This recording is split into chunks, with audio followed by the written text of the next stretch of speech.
Ciao a tutti, tifosi del Napoli. Oggi vi portiamo un aggiornamento su una trattativa di mercato che ha fatto molto parlare durante l'estate e che coinvolge un nome che il Napoli aveva considerato a lungo. Prima di entrare nei dettagli, vi chiedo di lasciare un like a questo video e di iscrivervi al canale per rimanere sempre aggiornati sulle ultime novità del nostro amato Napoli.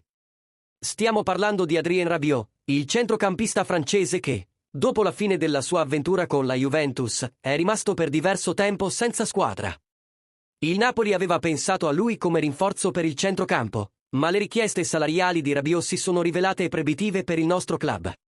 Tuttavia, il suo futuro sembra finalmente deciso. Secondo quanto riportato da Alfredo Pedulla su Sport Italia Rabiot è molto vicino a firmare con l'Olympique Marsiglia.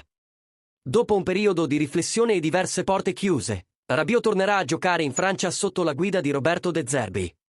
Il contratto che lo legherà al Marsiglia dovrebbe prevedere un ingaggio di poco meno di 10 milioni di euro, bonus inclusi.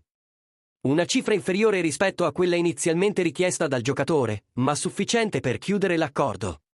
Il Marsiglia ha anche confermato ufficialmente l'accordo di principio con Rabiot, il quale firmerà dopo aver superato le visite mediche.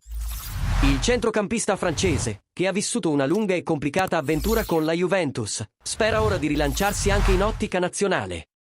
E voi, tifosi del Napoli, avreste voluto vedere Rabiot in maglia azzurra?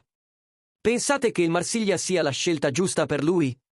Fatecelo sapere nei commenti qui sotto. E come sempre, lasciate un like e iscrivetevi al canale per non perdervi nessuna novità. Forza Napoli, sempre!